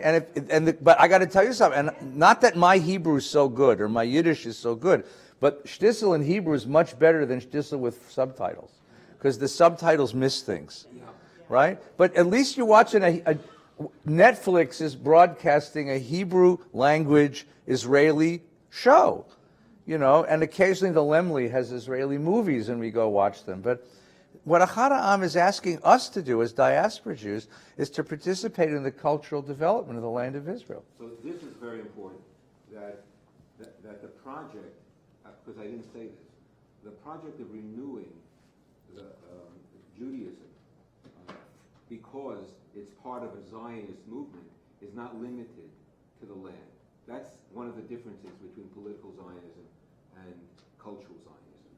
Because political Zionism had a political goal which is limited to a state, ultimately. Whereas cultural Zionism had a much more universal, much broader goal, which was to bring about a revival, a renewal among the Jewish people wherever they live, so that hopefully they would be impacted by the centrality, the cultural intensity of the central sphere, which is in this new state, would reverberate and be somehow the rays would, I don't know, what shine, radiate, whatever, outward to my father, Olav Shalom, was a Hebraist, part of a circle of I guess of dreamers who thought that they could renew Hebrew culture in America. There were we received the weekly a weekly Hebrew newspaper that was published in America, a monthly publication called Bitzaron, as well as my father, read voraciously Israeli literature. But that's what I inherited from him. That this sort of great achievement, the miracle of Jewish renewal, was that we recovered a language. I mean, that's what I think what Eddie is commenting on, because it's not merely the fact that we don't have that language and don't participate. We don't recognize what an amazing achievement it is. It wasn't used as a vernacular for the vast majority of Jews for 2,000 years. All of a sudden, you have a people that's speaking a language and creating a language. There's poetry, there's music of all cultures. Wow. I mean, in other words, by all cultures, I mean East, West, European Jews, or what we call Eastern Jews. Right? And they communicate with one another. They yell at one another, So that's an amazing achievement, and we're not participating. Okay. So you have to, I don't know what to declare, whether there's any chances. Anyway, when we talk about culture, I want to expand it a little bit. I once met a Satmar Chassid, the Satmar Chassidim, although our Satmar Rabbi was known as being an anti-Zionist.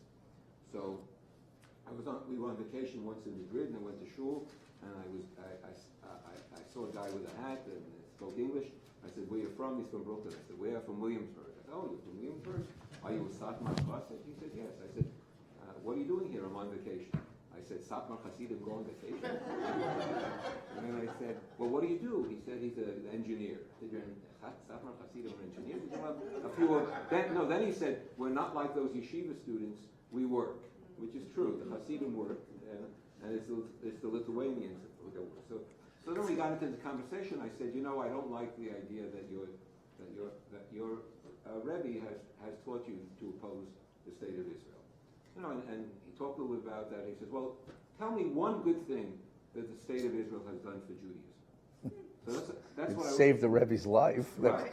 Start with that. Apart from that, They rescued him from the that Nazis. he was saved by this anti-Zionist was saved by a Zionist train in the Holocaust, by the Kastner train. Yeah. But I wanted to talk to him more contemporaneously. I said there's more, and we talk about culture. This is the potential that culture has. There's more Torah learning going on in Israel by men and women than ever before in Jewish history. It also is true here in the United States, by the way. But certainly the intensity of engagement with Judaism is available in so many ways in Israel. And we talk about music. The revival, what you have now is that the music that's sort of on the top of the charts tends to be Eastern music. There are singers, pop singers and rock singers who recovered the spiritual songs of their grandparents, and they've adapted them in a more contemporary way, using prayers and modern words, making an enormous contribution. Around Rosh Hashanah time, that's why I mentioned Yishai Ribo. There was this link that came up across the internet, for those of us, if you sort of plugged into this system, with this Yishai Ribo, who's a rock star, singing Seder HaAvodah, the worship service of the high priest. And it was magnificent. I mean, look it up online. I'm telling you. So what you have going on here. I mean, I was going to get to this in a little while, but we need to see a couple more things. But I want to tell you something. Achad Ha'am is alive. My general analysis is that you needed a revolution within Judaism to create a state. Because as you heard before, our general disposition to history was passive. So the revolution, the political revolution, that we were going to take political responsibility and assume and pursue our own sovereignty and power, that turned the Jewish people around. We achieved that goal. We created a state. Jonathan Sachs says that was stage one of Zionism. Stage two of Zionism was the project of creating a just society, a moral society, a renewal right? That's a Chad Ha'am. Stage 1 in this computation is Herzl, and stage 2 is a Chad Ha'am. So we now need to go back to a Chad Ha'am and renew our engagement with this project. So let me show you a couple of other elements, because it was a moral project as well. Yes, sir. Yes. Where is the revival of modern Hebrew, the man who revived modern Hebrew? Eliezer ben Yehuda. Yes, where does he enter into this equation? Well, he lives in Jerusalem, and he grew up in a traditional home, and I can't actually tell you exactly what turned him, but at some point in his life, he determined that he was going to speak only Hebrew. And he raised his family in Hebrew, and it was very difficult. There were only a few in Jerusalem at that time who did that. He had a couple of friends. He created a society, and they were looked upon as askance by the traditionalists who felt that Hebrew was a holy tongue, not to be used in daily life. So that was part of a rebellious spirit to engage. Now, you have at the same time, remember, you have already for 100 years a literature almost of enlightenment, of Europeans who were writing in Hebrew and renewing the engagement with Hebrew as a cultural language. You didn't have it as a daily language. Okay? Yes? Eliezer ben Yehuda got the credit for the revival of Hebrew, but there were attempts Before. to revive the language. Yes. Yes. Okay. But he was persistent, and he also wrote a dictionary. You know, a massive dictionary. It's a 10-volume dictionary. You know, and what he needed to do was create words. Remember, Hebrew couldn't accommodate modernity, and it still can't. You know, so you have right. It has to adjust. Now, look at the next page, because this is striking. This is really a Chad Ha'am playing the what's called the gadfly. Right, the second paragraph. He goes to Palestine in 1891, right, and he sends this report. But not this alone. In all things, it is our custom to learn nothing from the past to the future. Remember, he's not such a likable guy. There is certainly one thing we could have learned from our past and present history: how careful we must be not to arouse the anger of other people against ourselves by reprehensible conduct. How much more then should we be careful in our conduct toward a foreign people among whom we live once again, to walk together in love and respect, and needless to say, in justice and righteousness. Because you come into a land, there are people living there. You don't just push them aside. How do you gain entry when you're the stranger coming back to you're a stranger coming back to your land? Don't act like you're the balabos, like you're the master. And what do our brethren in Eretz Israel do? Quite the opposite. They were slaves in their land of exile, and they suddenly find themselves with unlimited freedom, the kind of wild freedom to be found only in a country like Turkey. This sudden change has engendered in them an impulse to despotism, as always happens when a slave becomes a king. It's a verse in Mishlei, Eved ki imloch. It means when a victim becomes powerful. The danger when a victim becomes powerful is that they victimize the people that they have power over. So he saw that happening in 1891. And behold, they walked with the Arabs in hostility and cruelty, unjustly encroaching on them, shamefully beating them for no good reason, and even bragging about what they do. And there is no one to stand in the breach and call a halt to this dangerous and despicable impulse. There are a couple of, there's one other very famous report about 15 years later to the Zionist movement. In other words, they knew about this. They didn't know what to do. Or some did. To be sure, our people are correct in saying that the Arab respects only those who demonstrate strength and courage. But this is relevant only when he feels that his rival is acting justly. It is not the case if there is reason to think his rival's actions are oppressive and unjust. Then even if he restrains himself and remains silent forever, that is the Arab, the rage will remain in his heart, and he is unrivaled in taking vengeance and bearing the grudge. Now, the next passage is a letter that Chad Ha'am wrote in 1922 to Haaretz after an innocent Arab had been killed by a Jew,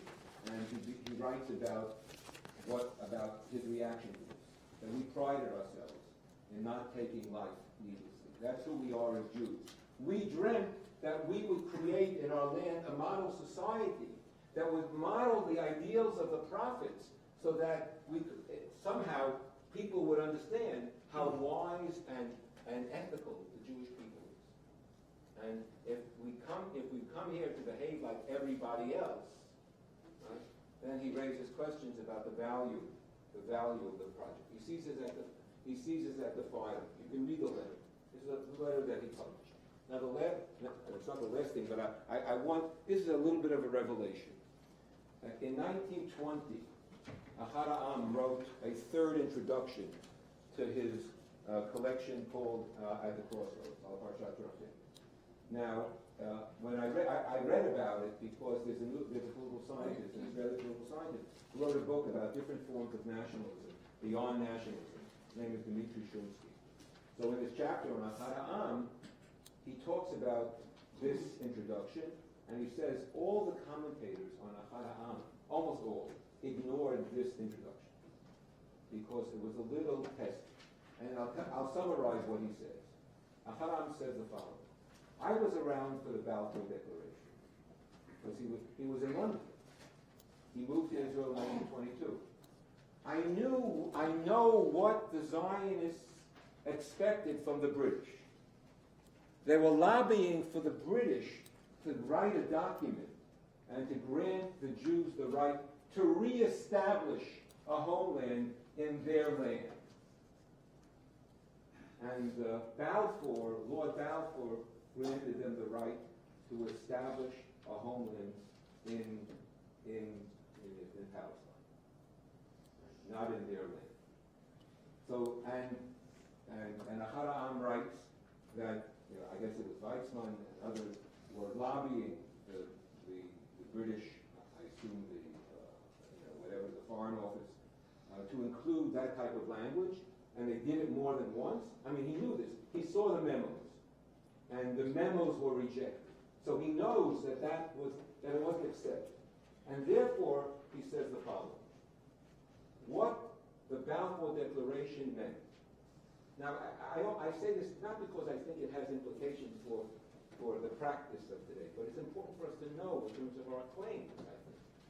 The Balfour Declaration meant the following: the Jews historically originate in the land of Israel. They have the right to go back to the land of Israel because it was their homeland. But they don't have the right to rule over the land of Israel if there's another people living there. They don't have the power nor the moral authority to claim that and the British didn't grant them the right to do that. In fact, common rule. I guess he meant they should create a homeowner society. And we think that's a justification for the creation of the state, and that's a legal basis. The Balfour Declaration was a justification for a return of Jews to the homeland. Now, the British didn't act so justly. I don't want to make them into tzaddikim, because they prevented Jews from coming there at the time that they needed to come there, and they didn't listen to the appeals. I mean, it's a complicated history, and it's not for us today. So I do want to conclude, or we should conclude. So I brought you a whole series of texts about culture. We talked about it. We see that what Ahad Ha'am calls the spiritual revival, the renewal of our culture. So let's read one of them, and then I want to say something about Herzl, and we'll bring this to a conclusion. On the last page, in the middle of the page. So this is a very perceptive, critical time.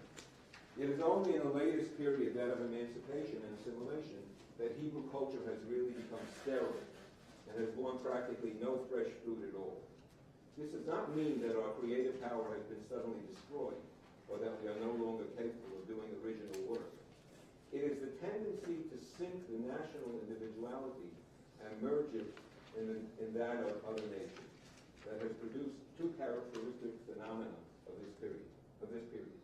On the one hand, the conscious and deliberate neglect of our original spiritual qualities and the striving to be like other people in every possible way. And on the other hand, the loss to ourselves of the most gifted men whom we have produced in the last generation, and their abandonment of Jewish national work for a life devoted to the service of other nations. Now that's perceptive because that's a story, it seems to me, of what happens in a culture of assimilation. And his point is that even in our attempt to create Jewish culture, we have to be careful that we're not just mimicking the cultures in which we live, and that we try at least to draw on our heritage, the wealth, the treasures of our tradition, to be the basis on which we build what's going to be our own. So his critique is twofold. One is that the best and brightest don't see Judaism as compelling and creative enough for them to devote themselves, so they create elsewhere. They're creating theater, right? Literature in America. I mean, who are the greats in American popular culture, right? And they sort of ignore their own, they don't see their own tradition, or they move away from their own tradition. And then even the people who are creating with their own tradition, it's sort of a sterile reflection of the dominant culture rather than something that's inherently Jewish. He feels that the cure for this, of course, is a return to the land, where there's going to be an intense capacity to live in a Jewish context. And I want to give you two examples. This is from their old examples that I experienced myself. I was on sabbatical in 1980, so I remember this vividly. Arthur Green, who's a friend and teacher and is one of the great masters of Hasidut, wrote a dissertation on Rabbi Nachman of Bratslav, which was published in an academic book called The Tormented Master, published by the University of Alabama Press. I'm sure not many of you have a copy of the book. All right? You have. All right. Good. But the book appeared in Hebrew, published by Amovei. It was called Baal HaYisurim. It became a bestseller in Israel. And so what struck me was that it was an American product, but culturally, it struck roots in Israel, deep roots in Israel, and it was able to sort of take off. The other thing that in 1980, in those days before I went to Israel, I had done a little consulting on the movie Yentl. So I came to Israel and I got a call that they want that there's a production of Yentl in the Kamari Theater in Tel Aviv, and they want a copy of the music and whatever. So I had to negotiate. But what happened is I got to know people in theater, the community and the person who wrote the music, and I was struck. First of all, in those days, I was the only guy with the yarmulke. When I went to these events, I was the only guy with the yarmulke. This was a really sort of the heart of secular Israel. It's not true today. There's a creative, observant community in film, in theater. That's the normalization of Zionism. David Hartman said that the normalization of Zionism is that it can normalize religion. It also produces extreme religion. But it does. But there are Orthodox Jews who are normal. They walk around with shorts. They don't have to walk around with a uniform. They have their shirts open to their, whatever, with chains, whatever. If they live on the kibbutz, I mean, and they sing popular music. Right? Because they're living as Jews. They don't have to hide or wear an outfit. They don't have to wear an outfit. No, right? They live, so there's no reason for an outfit. So what struck me was that here was the Yentl that was produced, in my opinion, I mean, I was involved in it a little bit, was a pretty Jewish production. It was one of the more Jewish productions at Hollywood, and she really, wanted to do it that way. Yet the music, because I had made a recommendation about klezmer music. Who wrote the music for Yentl? Michel Legrand. So it was, great music. But the music that was produced in Israel was Jewish music. And the words for the songs, the musical, the Yentl in Tel Aviv, were drawn from the Talmud and commentaries as well as modern books. Because that's a culture that thrives and that draws on its tradition. When Amos Oz was being interviewed by someone asked him a question, and he had to find the source. He said, wait a second, it was Amos Oz, secular Israeli writer, right? So he took a chair, he stood on the chair, and he went towards the corner, and he pulled out his Talmud to be able to quote the source. That's the secular Israeli writer. Now that, I'm romanticizing a bit because that culture may not exist any longer in Israel in that dimension. But it has potential in Israel because of what the nature of that society is. A few years ago, one of the Harvard Institute's fellows participated in creating in Tel Aviv, what's called Beit Tefillah Yisraeli. Not a conservative minyan, not a reform congregation, but an Israeli congregation. I brought the prayer book with me. I don't have to take it as the prayer book. The prayer book for Friday night, on one side has the traditional prayers, on the other side is modern Hebrew poetry. And Israeli composers and musicians who participate, they get 1,000 people this summer in the port, right? And they come together outside, during the summer months. The composers, the Israeli composers, participate, and they've created new music for the service. And half the people sit there, or most of the people sit there without kippot, with kippot. I mean, there's a sense that it's an Israeli creation. The Harman Institute is training, has a rabbinic program for Israeli rabbis. Not Orthodox rabbis, not conservative rabbis, not Reform rabbis. So that's what we mean by the potential for creating a culture. And simply to end by giving some homage to Herzl, I think, to whom we owe, I want to read to you this prayer that, you can tell I have a little collection of things. And I'm trying to put together an exhibit and maybe a catalog of these things. So this is a El Malay Rachamim memorial prayer that was written by a private individual when Herzl passed away in 1904. And I don't know who it is. I just saw it. It was up in the auction, and it was really it's very moving.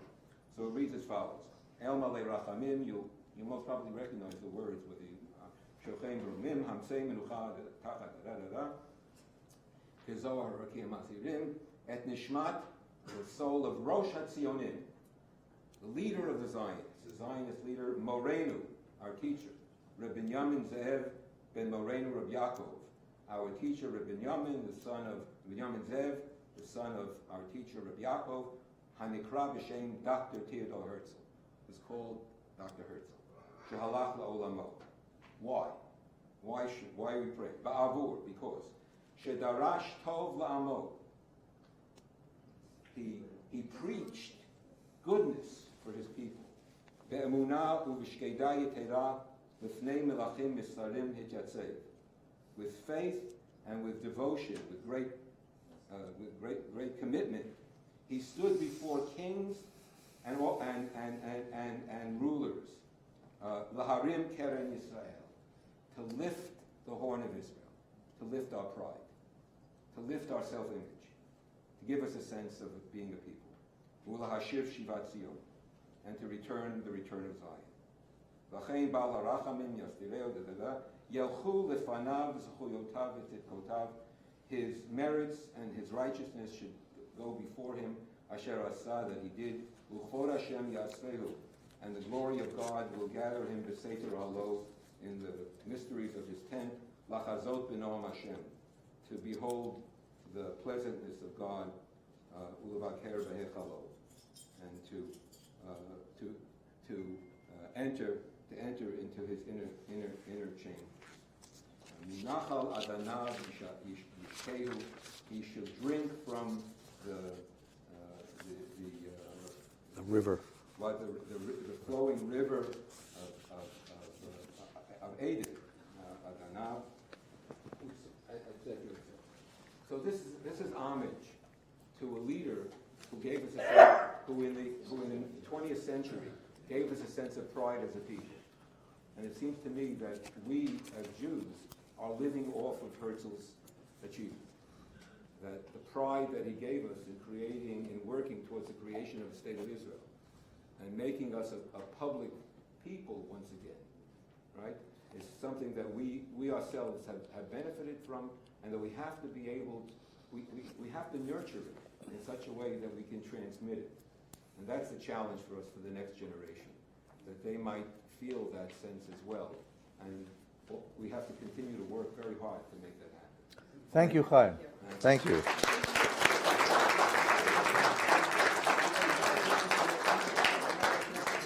Take care. Friday night, musical service. Shabbos, we learn Torah. Next week, Achad Ha'am.